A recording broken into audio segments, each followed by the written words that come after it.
The thing that I had the hardest time with in the book was every incidence of stuff that was outside of that bubble of freaks and geeks that you had to deal with sort of chipped away at the original. Yeah, but also the freaks and geeks and the thing with James, I think, was impactful too. Well, I was shocked at what had happened to you on that, because I just sort of have this thing in my head that freaks and geeks was this. But that's the fucking message, dude, is that men are allowed to be crazy geniuses and women better show the fuck up and say your lines and hit your marks and be skinny and be better and be faster and be funnier and be on time and hang your wardrobe when you're done and goodbye.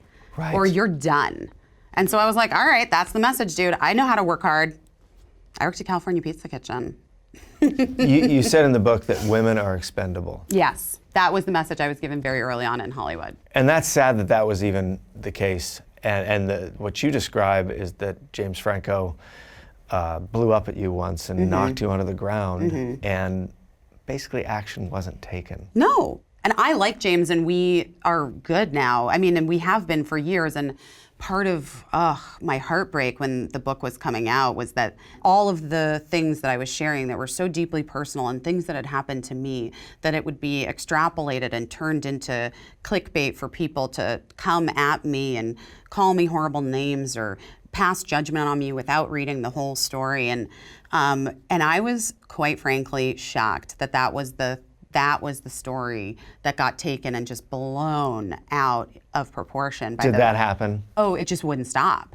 And the craziest part about it is that I talked about it publicly in like 2010 or something like that. And James and I had talked about it and told the story on a panel for Freaks and Geeks years earlier. Like, this is a thing that was like not a secret. No, everyone knew this story. It sucked. And, you know, it was painful for me, and he apologized to me later. I mean, at the time, I feel like he truly, like, how I describe it in the book, he just like was like, I'm sorry, that wasn't cool, and kind of got away with it a little bit, you know? Later in life, when he was a little bit older, we saw each other, and he like genuinely apologized and was like, that wasn't, I did a lot of weird then, and I'm sorry, like that was weird of me. Well, I think the context has changed, and when you put it in your book as one of weekly, monthly examples of things like that you just had to deal with as part of the deal, then the context does change rather than a one incident that you're on a panel or one story. Right. You know what I mean? I think. But I mean, for me, the clickbait of it in regards to my book, and the point that I was actually trying to make was that I wrote this really personal, deep memoir about my experience being a woman in this particular time in history and doing this in Hollywood, and all the headlines leading up to the release of the book were about a dude. Yeah. And I was like, are you kidding me? Yes. Oh, okay, so now my story's even been reduced even further, and now I'm like trying to like pile on James Franco, like, go yourselves! I was like, you can't win!